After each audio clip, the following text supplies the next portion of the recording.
हम एक गृहस्थ की बात बताते हैं। हम रोटी मांगने जाया करते थे तो उनको देखते तो पूजा में ही लगे रहते। बिहारी जी के तीनों काल के दर्शन, यमुना स्नान, वृंदावन की प्रदक्षिणा और नाम जो भक्ति में रत रहते। उनकी बेटी सयानी हुई, कोई अर्थ की व्यवस्था नहीं कि आपकी बेटी सयानी हो रही है और ब्याह करना है और आप रात दिन पूजा में केवल लगे रहते। आपकी आय कोई है नहीं, जो रेलवे में तो उससे जो उनको मिलता था पेंशन, उसी से उनका चलता था। तो उनका बाबा, हम बिहारी जी की वो बात देखते हैं जो उन्होंने कहा, योगक्षेमम भाम्यहम्, मैं पूर्ण भरोसे पे हूँ, जिस तारीख को जिस समय होना होगा वैसा होगा। एक परमहंस जी थे, अभी उनका शरीर पूरा हुआ, बड़े ब्रज के गुप्त परमहंस थे, उनको कोई जानता नहीं था।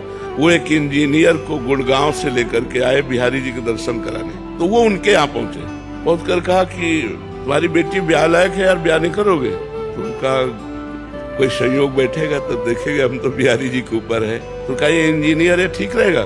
इंजीनियर से कहा लड़की ठीक रहेगी? उन्होंने कहा जी 5 मिनट हम बात करने। बोले बात कर लो, ब्याह हो गए। कैसे बिहारी जी करते, कैसे व्यवस्था करते, योगक्षेमम वहाम्यहम्। ये कोई भगवान ने मजाक नहीं की, गीता जी में स्वयं भगवत वाणी, पर हम ऐसे नहीं हो पाते। हम कहते हैं ऐसे रहो, तुम बचाने की कोशिश मत करना, तलवार आएगी और तुम्हारे गले में हार बन जाएगी, तो तुम्हारे गले को छू भी नहीं सकती यदि भगवत आशीष हो। सच्ची खुशी चाहते हो तो काउंटर तो लिए ही हो, खूब राधा राधा राधा राधा नाम जप करो और निगेटिव भावों का एनकाउंटर कर दो।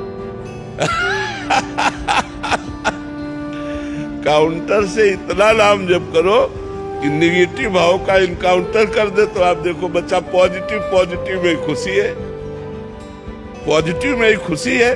निगेटिव विचार हमारे हर स्थिति में हमको जलाते रहते हैं। आप जितना बढ़िया कपड़ा पहने हो ना, लोग ऐसी आशा रखते हैं, आप इसमें भी खुश नहीं हो। आप सुंदर रूप है, मनुष्य शरीर है, आंख है, कान है, सब काम कर रहे, आप इसमें भी खुश नहीं हो। आपको खाने को मिलता, खाने के लिए मांगना तो नहीं पड़ता, आप इसमें भी खुश नहीं हो। आपके पास जो भगवान ने दिया है आप उसमें खुश नहीं हो, ये आपका निगेटिव विचार है। आप भगवान से जुड़िए, नाम जप कीजिए, सत्संग कीजिए। हम आपको इशारे से बता रहे हैं कि जिन्होंने भगवान से अपने जीवन को जोड़ा तो शरीर में एक कपड़ा भी नहीं है, वो ब्रह्मा का पद भी नहीं चाहते, इंद्र का पद भी नहीं चाहते, सम्राट पद भी नहीं चाहते, योग की सिद्धियां भी नहीं चाहते, भगवान के आनंद में मगन रहते, परम खुश, जिनको देखकर खुशी हो जाए। कि कौन बनेगा करोड़पति चल रहा है, कई सारे लोग हिस्सा लेते हैं। मेरा ऐसा मानना है कि अभी हमारी जो पीढ़ी थी, अभी मेरी उम्र 50 से उनके आसपास है, तो हम तो करोड़पति अभी बन रहे हैं। आज की जो पीढ़ी है 2-4 साल में करोड़पति बन जाते हैं। उनके जॉब ऐसे होते हैं कि सैलरी बड़ी होती है। क्या ये आगे जाने के बाद ये संस्कारपति बनेंगे? क्योंकि संस्कार तो पहले से ही नहीं है, तो बाद में कैसे आ सकते हैं? जब मूल में संस्कार हो तो वृक्ष और फल फूल में भी संस्कार दिखाई दे। मूल ही संस्कारहीन हो रहे हैं आज आप देख लीजिए, व्यसन और व्यभिचार की धारा भरपूर भरमार है, व्यसन और व्यभिचार की भरपूर, तो संस्कार कहाँ से रह जाएंगे? माता पिता से अभद्र व्यवहार करना, बड़े बूढ़ों से अभद्र व्यवहार करना, दूसरों के साथ छल कपट करना, ये रहेगा संस्कार? तो बहुत कठिन है, बहुत कठिन है। करोड़पति तो बन सकते हैं, लेकिन संस्कार पति नहीं बन सकते। ऐसा क्या करें कि इसी वर्ष में हमें भगवत प्राप्ति हो जाए? इसी वर्ष में क्या, इसी जन्म में हो जाए तो बहुत कृपा की बात है। देखो, भगवत प्राप्ति 1 सेकंड में भी हो सकती है, भगवत प्राप्ति हजारों जन्म में भी नहीं हो सकती। दोनों बातें समझना। भजन करते करते वो 1 सेकंड आ जाए, भगवान मिले ना मिले, लेकिन उनके लिए तड़पना, उनके लिए रोना, उनके लिए निरंतर सुमिरन करना, जीवन को अर्पित करना, इतना तो दे दे, इतना तो मेरे जीवन में हो कि मैं निरंतर नाम जप करूं, भगवान के लिए रोऊं, भगवान के लिए तड़पूं। अगर इतना आ गया तो ये भगवत प्राप्ति का स्वरूप आ गया। अब भगवान दूर नहीं है, वो निश्चित, जहाँ भगवान के लिए विकलता होती है वही भगवान प्रकट हो जाते हैं। जहाँ भगवान का आर्त भाव से पुकार की जाती है वही भगवान प्रकट हो जाते हैं। जहाँ प्रेम भाव से भगवान का कीर्तन किया जाता है, गुण का, नाम का, लीलाओं का, महिमा का, वही भगवान प्रकट हो जाते हैं। निरंतर भजन का मतलब माला लेकर बैठे रहना नहीं, अपने कर्तव्य का पालन करते हुए भजन करना। चाहे वो नौकरी हो, चाहे वो किसानी हो, चाहे वो व्यापार हो, कोई भी कार्य हो, हम भगवान का मधुर मधुर स्मरण करते हुए अपने व्यापार, नौकरी, किसानी आदि को करें। आपसे वरदान मांगने के लिए बोला जाए कि भगवान के द्वारा, तो आप क्या मांगो? भगवान से खुद कहेंगे हम, तुम्हें तो क्या चाहिए। अगर हमसे भगवान कहे कि तुम्हें क्या चाहिए, तो हम पूछेंगे आपको क्या चाहिए। आप हमसे बोलो क्या चाहिए, क्योंकि मैं आपका सेवक हूँ। आप आज्ञा कीजिए, आपको क्या चाहिए। आपके नाम के बल से आपको आशीर्वाद देने की सामर्थ्य है। जो मिला बहुत कुछ मिला है। खुश रहो, आनंदित रहो, आप प्रसन्न रहो। कोई लौकिक इच्छा नहीं रह गई। ये झूठे, ये सब झूठे सिक्के। यहाँ क्या सच्चा है, क्या सच्चा है? कौन सा सुख ऐसा है जो कि वाह, बोलो क्या सच्चा है? अच्छा, शरीर अस्वस्थ है तो किस काम का जीवन? अच्छा, शरीर स्वस्थ है तो कौन सा ऐसा भोग सर्वश्रेष्ठ? मलमूत्र के द्वार ही तो है। खाओ 6 घंटा में शौच बन गया। हमें ये बताया कि ये टाप का सुख है। टाप का सुख कौन सा है? कोई सुख नहीं, पूरा जीवन व्यतीत हो जाता है। इसी में क्या मिलता है? तभी तो सुख की खोज तभी संपन्न होती जब भगवान मिल जाते हैं। कह रहा कोई ऐसा उपाय बता दो जिससे मतलब अंदर से ही आपसे बात हो जाए। हाँ, राधा नाम जप करो। हमारा नंबर है राधा, हमारा फोन नंबर है राधा। राधा नाम जप करो, हमसे बात कर लो। राधा नाम जप करो, इसी से आपको मानसिकता में संबंध हो जाएगा। समझो, मानसिक जब हमसे संबंध हो जाएगा तो आपको उत्तर मिलने लगेगा। राधा नाम जप करो, खूब नाम, मन को नाम में लगाओ, दिमाग को नाम में लगाओ। जो हमारी बात मान लेगा वो मस्त रहेगा। अपने आप में मस्त रहना सीखो। पीछे वाला गाली दे रहा है, छोड़ो, वो उसका माइंड है, वो उसका दिमाग है। तुम्हारा दिमाग, तुम अपना दिमाग उसके दिमाग में क्यों लगा रहे हो? उसका दिमाग परेशान है, तुम्हारा दिमाग परेशान हो जाएगा। वो जल रहा है, वो अपने दिमाग से जल रहा है। तुम उसको छुओगे, तुम्हें जलन पैदा हो जाएगी। तुम्हें छूना नहीं, कनेक्शन नहीं बनाना, अपनी मस्ती में रहना। अगर 4 लोग आपको अच्छा बोलेंगे तो 4 लोग आपको बुरा भी बोलेंगे। उनकी खोपड़ी है, उनका दिमाग है, वो तुम में बुराई देख रहे हैं। तो हमें चाहिए कि लोगों से मतलब नहीं रखना चाहिए। जरूरत पड़े तो लोगों का हित कर देना चाहिए। लोग हमारे पर कैसी दृष्टि रखते हैं ये हमें नहीं देखना। लोग हमको क्या कहते हैं हमको नहीं सुनना। कोई आकर तुम्हारे पास कहे, वो लोग ऐसे उनसे चुप शांत, हमको दूसरे से नहीं। हम अपने दिमाग से जिए, हम अपने माइंड को खुश रखें, हम अपने माइंड को अपने अंदर ही रखें। हम अपनी बातें सुने, अपनी बातें करें, दूसरे की बातें न सुने न दूसरे की बातें करें, तो आप बहुत अच्छे इंसान हो जाओगे। हमको अपने में जीना है, दूसरा हमको क्या कहता है। लोग परेशान इस बात में, अगर 4 वाह वाह कहेंगे तो 4 तुम्हें गाली भी देंगे। संसार ऐसा है, इसलिए हमको दूसरे से कोई मतलब नहीं रखना। अच्छा चलना है, अच्छा खाना है, अच्छा सोचना है और मस्त रहना है। हमें दूसरों से कोई मतलब। लोग तो कुछ न कुछ कहते रहेंगे, हम लोगों से कहाँ तक चुप करवा पाएंगे? किसी को नहीं चुप करवा सकते आप, किसी भी स्थिति में चुप नहीं करवा सकते। संसार का बड़ा विचित्र स्वरूप है, इसलिए हमको मस्त रहना है, हमें अपने आप में मस्त रहना। मरे हुए शरीर में भी जो चेतना डाले वो राधा नाम। राधा नाम का प्रताप काम कर रहा है। वस्तुतः तो मैं मरा हुआ ही हूँ, लेकिन हम खूब प्रसन्न हैं। हमारे जैसे प्रसन्न तुम सब मिलके नहीं होगे जितना हम प्रसन्न हैं।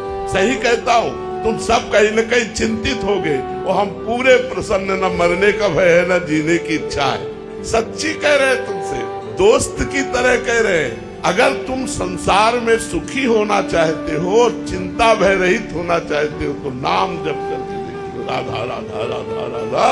अगर तुम सुखी ना हो जाओ तो कहना, कई दिन भोजन नहीं मिला, सर्दी गर्मी बरसात गाली गलौज सब सहते हुए जब नाम जप किया तो उस नाम का प्रकाश आज ऐसा है कि आप देख ही रहे हो, खुद देख रहे हो। और उस नाम से सबको लाभ मिल रहा है। आप तब उसी नाम से तो लाभ लेने आए, तो आप भी नाम जप कीजिए। चिंता शोक भय अगर जड़ से न खत्म हो जाए तो हमें कहना। ये अब राधा नाम के बल से कहते, चाहे जितना तुम रुपया कमा लो, चाहे जितनी व्यवस्था कर लो, तुम चिंतित रहोगे, तुम शोकित रहोगे। इनसे पूछो ये चिंतित है? नहीं, इनको भरोसा है महाराज जी। महाराज जी से पूछो तुम चिंतित हो? अब कहते श्री जी जाने। अरे भैया, भगवान के भरोसे पर इतना बड़ा साम्राज्य चल रहा, तुम्हें कैसे बतावे? और तुम अपने 4-6 लोगों के लिए चिंतित हो। महाराज जी, मेरा पुत्र एक मिशन में देश सेवा में शहीद हुआ। मेरे मन में यही प्रश्न उठता है कि मेरे साथ ऐसा क्यों हुआ, मेरा पुत्र क्यों चला गया? मन बहुत विचलित कर रहा है। ऐसा नहीं प्रश्न होना चाहिए। आपका माँ होना सफल हुआ कि आपकी कोख से ऐसा पुत्र पुत्र पैदा हुआ जो हमारे राष्ट्र की सुरक्षा में बलिदान हुआ, दो ही धन्य है, या तो भगवान की भक्ति करके भगवत प्राप्ति करके लोक का कल्याण कर दे, और या तो राष्ट्र के लिए अपने प्राणों को समर्पित कर दे। बकाया तो सब जी रहे हैं। तो आपको प्रणाम है, आप वीर जननी है, आप शहीद जननी है, कोई साधारण माँ नहीं है। इसलिए आप प्रसन्न रहिए। और आप जैसी हमारे भारत में हजारों माताएं हैं जिन्होंने अपने पुत्रों को राष्ट्र सेवा में बलिदान किया, और इसीलिए हम आर्मी को सबसे ज्यादा प्यार करते हैं, हृदय से प्यार करते हैं और सम्मान करते हैं। और हम भारतवासियों से प्रार्थना करते हैं कि आर्मी के जवानों को सम्मान करो, जिनकी सुरक्षा में आप चैन से सोते हो, जिनकी सुरक्षा में आप आनंद से जी रहे हो। अगर उनकी सुरक्षा ना हो तो यहाँ सुरक्षित हो जाओ। और राष्ट्र सैनिक युद्ध में मारा जाए तो वो वीर गति को प्राप्त होकर स्वर्ग को जाता है, और यदि कहीं राधा कृष्ण नाम लेकर के शरीर छोड़े तो परम धाम को जाता है। ये साधारण नहीं है, वंदनीय है, प्रशंसनीय है। इसकी दोनों किडनी फेल हो, डायलिसिस हो रहा हो, शरीर भीषण कष्ट से युक्त हो, हम दहाड़ रहे हैं, अभी मृत्यु हो जाए उसकी क्या परवाह। हम भगवान के जन हैं, भगवान के अंश, हम कोई शरीर थोड़ी है। शरीर अगर कष्ट में है तो वो अपनी तरफ बना रहे, हम अपनी तरफ है। और वीर पुरुष बनो, कायर पुरुष नहीं। ये मैं नहीं कर सकता, ये हमारी डायरी में नहीं है। हमें जो सत्मार्ग में करना है वो हम करेंगे। आप लोग कायर बनोगे तो ना इस लोक के रह जाओगे ना परलोक के रह जाओगे, और वीर बनोगे तो जो चाहोगे वो प्राप्त कर लोगे। तुम भगवान की संतान हो, महाबली अनंत वैभवशाली हनुमान जी महाराज जिनके चरणों को दुलार करते हैं, उन भगवान के बच्चे हो, उन भगवान के अंश हो। तुम में अपार सामर्थ्य, तुम अपनी शक्ति को जागृत करो और जागृत करके भगवत प्राप्ति करो। जब हम भगवान को अधीन कर सकते हैं भगवान का नाम जप करके, तो और क्या नहीं कर सकते। आजकल बच्चों को उनके भले के लिए टोकते हैं तो अपमानजनक व्यवहार करने लग जाते हैं। गुरुदेव ऐसे बोल देते हैं कि बाहर मिलो, हम देख लेंगे। तो बाहर मिलो, तुम चुप रहो भैया, क्योंकि नवीन अवस्था में डांट से ही पढ़ाई होती है, प्यार से पढ़ाई नहीं होती है। तो भैया बच के आप ले लड़का बच्चा जिंदगी बचाओ, जैसे बोले वैसे पढ़ाओ, और हाथ जोड़ के निकल आओ। चार लोग तुम्हें घेरे परेशान करे वो बात न करना। कलयुग है ये, ऐसा पक्का समझ। हम लोग जब अपने स्कूल जाते थे तो हर शिक्षक के चरण छूते थे, ये शिक्षा दी गई थी, हाथ जोड़ करके चरण छू करके ऐसे।